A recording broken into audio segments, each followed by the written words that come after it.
সম্মানিত সাংবাদিকবৃন্দ এবং প্রিয় দেশবাসী, আমি ডক্টর মোহাম্মদ আব্দুল আহাদ, ঢাকা মেডিকেল কলেজ উসমান হাদি অপারেশন নিউরোসার্জিক্যাল টিমের একজন সদস্য এবং সদস্য সচিব ন্যাশনাল হেলথ অ্যালায়েন্স এনসিপির। আমি আজকে উসমান হাদির যে মেডিকেল বোর্ড হয়েছে কিছুক্ষণ আগে, উসমান হাদির শারীরিক কন্ডিশন নিয়ে একটু আপডেট বলতে চাই।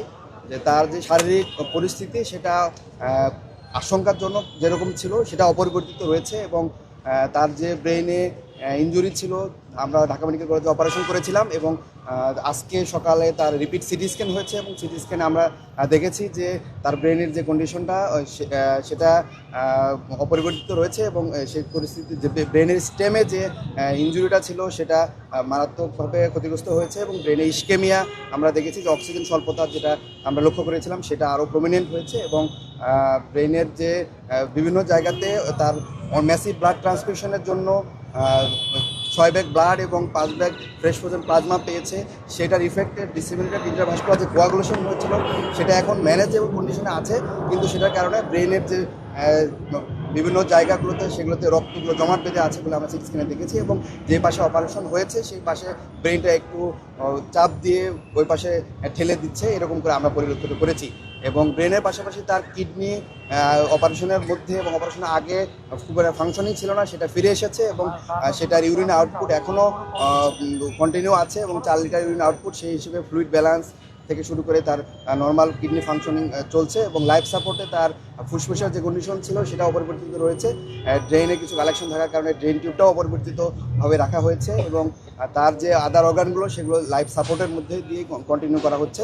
এখন আপনারা দেশবাসী সবাই তার জন্য দোয়া করবেন এবং আমরা বলতে চাই যে এই যে তাকে হেডশুট করা হলো এবং সেটা আমরা দেখেছি যে আমি একজন সার্জন হিসেবে বলতে চাই খুব এক্সপার্ট হ্যান্ডে এই হেডশুটটা করা হয়েছে, কারণ তাকে যেই জায়গা দিয়ে ডান পাশ দিয়ে গুলি করা হয়েছে টেম্পোরাল বোন ভেদ করে একদম ব্রেনের যে মেইন অংশ ব্রেন স্টেম যেটাতে হৃদযন্ত্র এবং শ্বাস প্রশ্বাস সেন্টার থাকে, ঠিক সেই সেন্টারের সামনে দিয়ে সার্কেল অফ উইলিস যেখানে সবচেয়ে বেশি রক্তনালীগুলো থাকে ওই রক্তনালীর সামনে দিয়ে একদম এফোর ওপর হয়ে গিয়েছে। তার মানে খুব এক্সপার্ট হ্যান্ড ছাড়া এরকম, এবং সে যদি অভিজ্ঞ না হয় এই জায়গা দিয়ে গুলি করতে পারে না। তো আমরা দেখতে চাই দেশের যে আইন শৃঙ্খলা পরিস্থিতি, সেই আইন শৃঙ্খলা পরিস্থিতি এখন পর্যন্ত তাকে গ্রেপ্তার করা সম্ভব হয় নাই এবং আমরা যারা অ্যাক্টিভিস্ট আছি, আমরা যারা জুলাইয়ের পক্ষের শক্তি আছি, তারা সবাই আমাদের জীবন হুমকির মুখে আছে বলে আমরা মনে করছি এবং আমরা চিন্তা করছি যে দেশের যেই আইন শৃঙ্খলা পরিস্থিতি, এই পরিস্থিতিতে আসলে সামনের যে নির্বাচন আছে সেটাকে বানচাল করার জন্য বিভিন্ন পক্ষ এখানে জড়িত আছে। আমি দেশের স্বরাষ্ট্র উপদেষ্টা সহ যে প্রধান উপদেষ্টা আছে তাদের কাছে আহ্বান জানাচ্ছি যে আপনারা দ্রুততম সময়ের মধ্যে এই আইন শৃঙ্খলা পরিস্থিতি উন্নতি করেন এবং যে অপরাধী তাদেরকে গ্রেপ্তারের আওতায় আনতে হবে এবং তাদেরকে বিচার এবং দৃশ্যমান বিচারের আওতায় আনতে হবে বলে আমরা মনে করি। যদি আপনারা সেটা না করতে পারেন তাহলে আমরা যে জুলাই শক্তিগুলো আছে, আমাদের জীবন যে হুমকির মুখে আছে এবং আমাদেরকে কন্টিনিউয়াস ফোন করে বিভিন্ন ইন্ডিয়া থেকে অপরিচিত নাম্বার থেকে ফোন করে আমাদের নাম্বার পাবলিক করে দেওয়া হচ্ছে, বিভিন্ন গ্রুপে আমাদের নাম্বারকে দিয়ে দেওয়া হচ্ছে, আমাদের পরিবারের আমাদের বাসার লোকেশনগুলো ট্র্যাক করা হচ্ছে, আমাদেরকে হুমকি ধমকি দেওয়া হচ্ছে। তো এগুলোর আসলে শেষ কোথায়? আমরা জুলাইয়ের সকল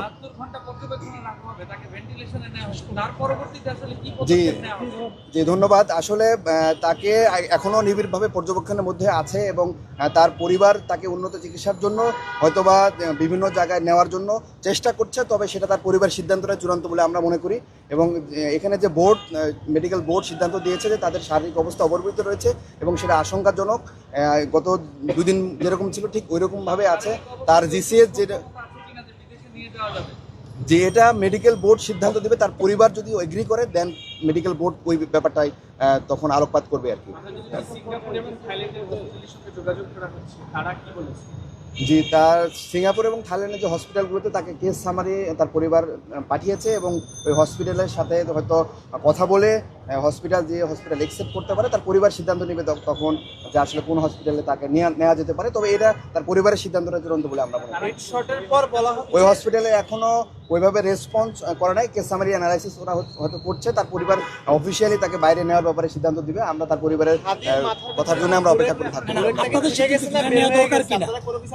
জি, হাদি ভাইয়ের বুলেটটা রাইট সাইড দিয়ে ঢুকে গিয়ে বাম সাইড দিয়ে বের হয়ে গেছে, টেম্পোরাল রিজন দিয়ে। বুলেটের ফ্রেগমেন্ট আমরা একটা কাভার শেল সেটা পেয়েছি অপারেশনের সময় এবং একটা অংশ তার ব্রেন স্টেমের মধ্যে রয়ে গিয়েছে এবং সেটা খুব বেশি বুলেট ফ্রেগমেন্ট হয়ে একটা অংশ বাইরে গিয়েছে এবং একটা অংশ ব্রেন স্টেমে রয়ে গেছে এবং একটা শেল বুলেটের কাভার আমরা অপারেশনের সময় বের করতে পেরেছি।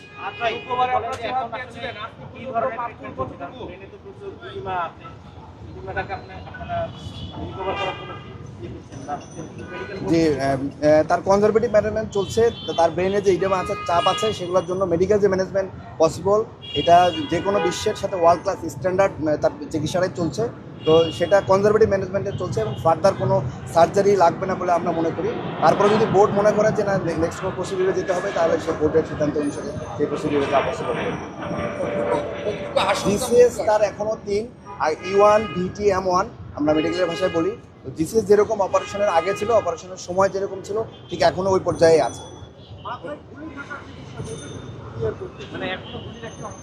যে মাথায় যে গুলিটা ফ্রেগমেন্ট হয়ে ভাগ হয়ে একটা অংশ বের হয়ে চলে গিয়েছে, আর অল্প ছোট একটা অংশ ব্রেন স্টেমে রয়ে গিয়েছে, এবং একটা গুলির কাভারিং আমরা অপারেশনের সময় বের করতে পেরেছি।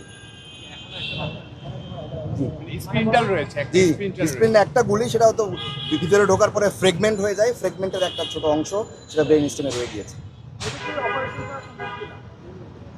আসলে আমরা রিস্ক বেনিফিট চিন্তা করি। যে জায়গায় গুলিটা আটকায় আছে সেটা খুবই ডিপ সিটেড, এবং ওইখানে একদম ব্রেনের যে রক্তনালীগুলো আছে, ঠিক রক্তনালীর সামনে অনেকগুলো রক্তনালী সেখানে একসাথে সার্কেল অফ উইলিস বলি আমরা, সেখানে আটকায় আছে।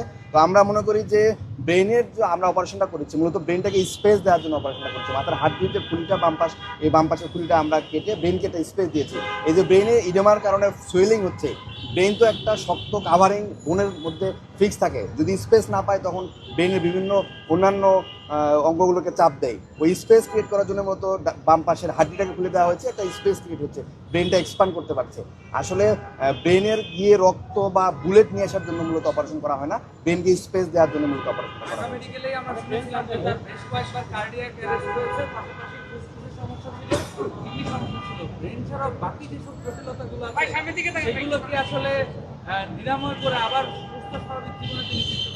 জি, তার কার্ডিয়াক অ্যারেস্ট যখন আমরা প্রথমে ওসাইকে রিসিভ করি, তখন প্রায় 2:20 বা 2:30টার মতো বাজে, তখনই সে কার্ডিয়াক অ্যারেস্ট হিসেবে আমাদের এখানে আসে।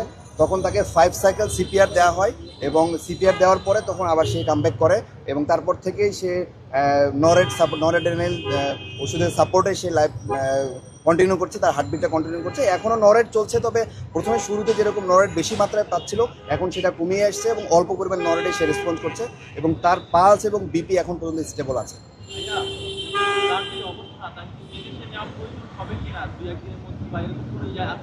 হ্যাঁ, তার পরিবার যদি মনে করে এবং বোর্ড যদি চিন্তা করে তার শারীরিক অবস্থা ফিজিবল, দেন তারা হয়তো মুভ করতে পারে। এটা পরিবারের উপরে আমরা সিদ্ধান্তটা দিই, এবং এই সিদ্ধান্তটা তার পরিবারেই জানাবে বলে আমরা মনে করি।